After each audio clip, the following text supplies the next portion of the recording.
Good afternoon and welcome back to the allotment. I'm a little late with this video. Quite a bit been happening this last week, which I'll probably tell you about at the end.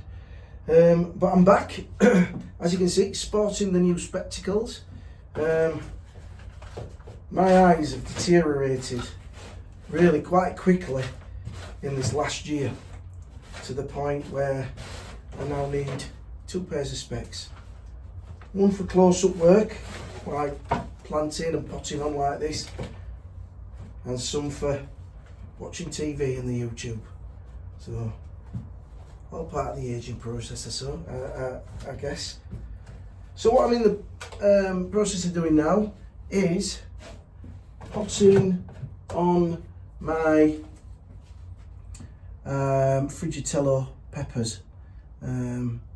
So what I'm going to do is I'm going to put them into these clear 6 modules and keep them again under a propagator during the night, just to keep that temperature up, and see where we go from there. And I'm just looking out of shot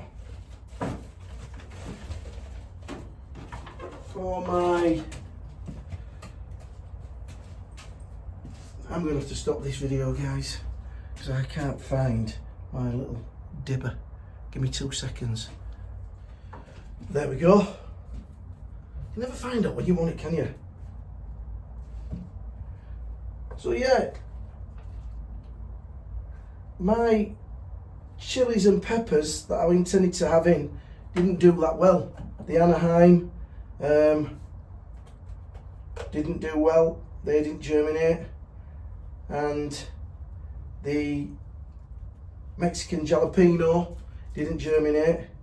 I have put another pepper in and that has come through, so I'll keep an eye on them, but I'm going to have to continue the search for the Anaheim, because I really wanted to grow them this season. I know time's running short, because really they should be in. So it's a race against time. Been watching 1 or 2 YouTubers over this last week, and some of their chilies and peppers are way in advance of mine, and I consider myself an early starter, so I don't know when they put theirs in. What I'm going to do when I finish this is I'll just quickly show you around this greenhouse and just show you how things are going on, and then I'll just give you a little plot tour. Not much to see, but you can see where I am in terms of preparation then for the upcoming season. And I've done quite a little bit on the back plot, so that'll be quite good to see. So I'll get these potted on, and then I'll come back to you, show you around the greenhouse, and we'll go from there.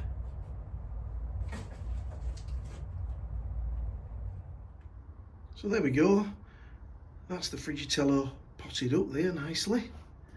What I'm going to do is make sure that they've got a propagator on, as I say, and they should be okay and they should come on nicely. And what's really good about those pots is you can actually see how the roots system's working.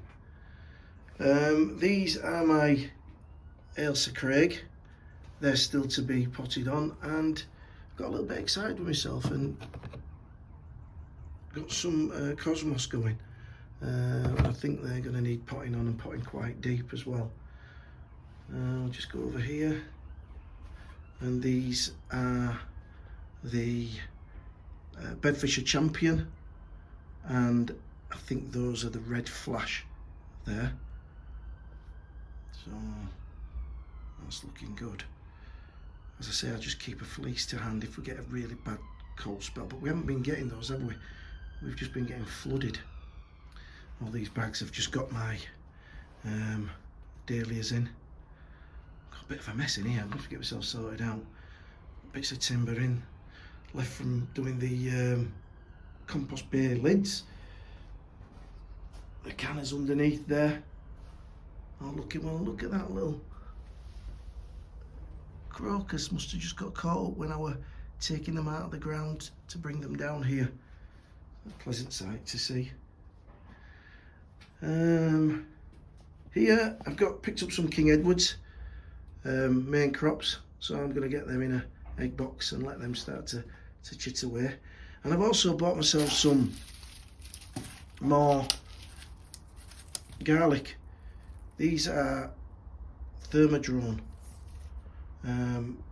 because as you know, the 200 or so garlic that I put in the beds actually rotted off. I've got one that's come through.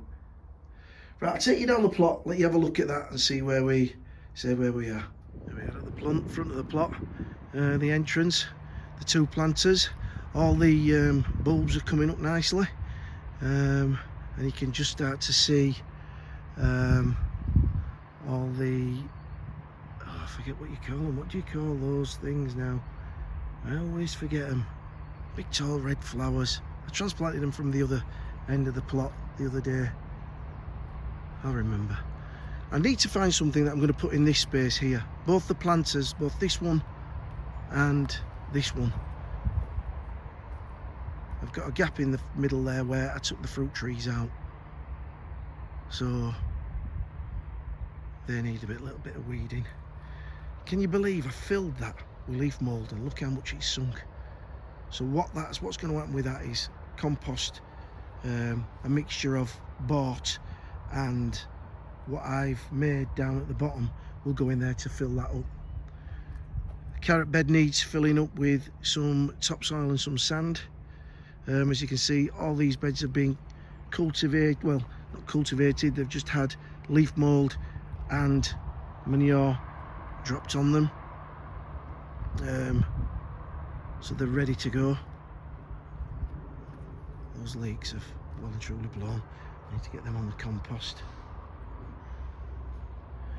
But overall, I'm quite pleased with where I am.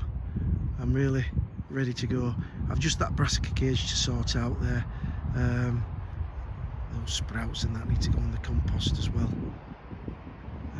But in terms of this side of the plot, everything's great. And there's the one singular garlic that survived. That bed was absolutely full of them, and they just all rotted off with the rain that we'd got. Still got some very nice kale in there. We've got the Japanese onions here and some shallots at the front edge. Same again here. And I left the fennel in, and that seems to be sending up new shoots, so quite pleased with that.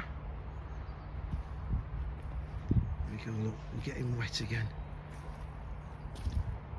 This part of the shed here is going to be totally cleaned out, and all my pots are going to go in this space.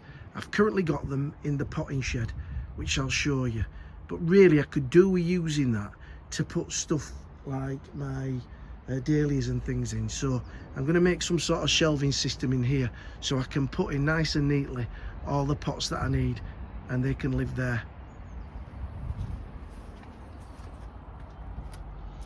The shed hasn't developed much, to be fair. Brought myself a couple of Guinness down.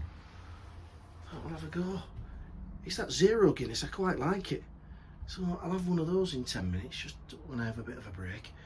Got a little notice board up there, pin board, and this lovely little bit of art that the wife were gonna send to the charity shop. I thought, no, that can come down here. Nice little allotment scene there. Still got to get my sense sorted out with the fires carry on. But you know what, that's for another day. I'll take you down to the bottom end of the plot. Here we go. As I said, absolutely soaking wet right the way through. If I stand on this, you can see the squelchiness. I got this lean to sun shelter sorted out. It were all nice and tidy, swept out everything, and then obviously started the shed, and I've dumped all the stuff that were in the shed in there. So you get one space clear and you block another one up. But the notice boards are going. I think my daughter wants one of them for one of the grandkids' playroom, but there's quite a bit of junk in there that's going to go. As you can see, I have managed to get this plot chipped, which I'm pleased of, because it's soaking again. So I'm going to pretty much stay off this until it gets dry, but at least this new fresh load of wood chip will keep it, will soak it up a little bit. Nothing much going on in the small greenhouse. I will start and get that soil freshened up and get it cleaned out and get the glass cleaned, ready for the growing season. Some nice garlic going on there, and there too. My tomato bed has got some rotted manure on there, so I'm hoping for big things. Spring onions, looking good, need a good weed. A few brassicas in here. That's a right Savoy, is this one. And there's another one just over there. There's a couple that have blown like there. And then just over there, one or two cauliflowers that might do well, but the majority have blown. So some for the plate, some for the compost. As you can see, I've chipped this now, and it's really made these beds stand out. So I'm thinking of putting some sweet corn in this bed here, mixed in with some planting. This bed here has got rhubarb. I'm hoping to have rhubarb right the way between the two fruit trees. As you can see, there's one there. There is a small piece there, and then there's the very littlest piece down there. So hopefully that'll just be a nice bank of rhubarb. These beds will get topped up. They all got leaf mould, if you remember, but these will get topped up with compost from the compost bays, and I think those will be ready to go. Fruit trees there. Down to this bed, all the daffs are coming up, it's lovely to see. Daffodils. And daffodils over there. And then down here we've got the two iris beds. That one there. And if you look further over there, there's some more iris that I've got to get out and get into these, and I need to do it quick. So I've got to line the bottom of that and then get the rest of this wood chipped. As you can see, I've taken a delivery of logs, which should go somewhere to cover what I've used already this season at home in the log burner and in my daughter's log burner. The intention this season is to have this one and that one completely full, and that gives me a couple of years respite. Then we'll come through to the bottom. I managed to get most of the brash chopped up from the apple trees and the fruit trees, chopped up and burnt yesterday. I'm going to light a fire after I've done this film. That's where the wood chip was dropped. I really did make things a lot easier for myself by rearranging the back end of this plot. And I would say to anybody, if you're in a similar position to me, like your plot ends on the roadside like this, you know, it's always good to try and make it accessible. All I do is I just move these logs out of the way, he pulls past and reverses in and drops it. That goes for manure, leaf mould, wood chip, the lot. And there are the compost bins, and they're cooking away nicely. And my van is empty right now, so I might just today bob those 3 planters in on my way out and drop them down where they need to go.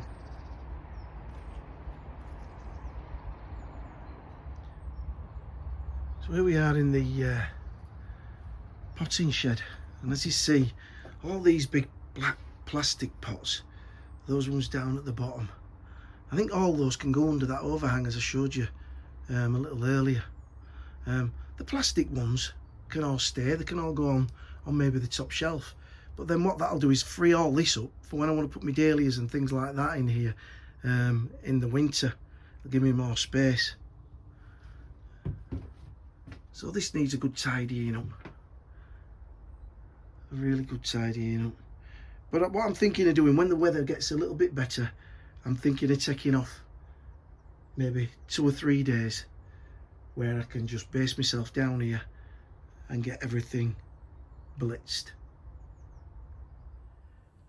So as you can see, I've got quite a little bit done on the plot, and it's well on its way to being prepared for the season coming. But as you can also see, there's still a hell of a lot to do, and this is all before we start sowing like mad. I see there's a lot of people got a lot of brassicas away and things like that. What I'm going to try and do this year is I'm going to try and make it so that I time my brassicas right, so soon as they come up and they're ready to go outside, I can harden them off for a couple of days and I can bang them straight outside instead of having to shuffle them about, putting them outside, putting them in the cold frames. I want to try and time things a little bit better than what I did last year, so that's something I'm going to aim for. As I mentioned to you, we've had a bit of an hectic week, and this has been a late video, and the reason for that is some sad news really. I lost my mother-in-law to cancer, and as you can imagine, my wife's really upset, and yeah, that's sort of like knocked us all for 6. But you know, mother-in-laws tend to be the butt of quite a lot of jokes from son-in-laws and husbands, but I've got to say my mum-in-law was absolutely spot on. She was just such a lovely person to know, and I want to end this video just dedicating this video to her and in her memory. And normally I end my videos with happy growing, and today I'm going to end it with rest in peace, Lily. You'll be missed and always loved. God bless.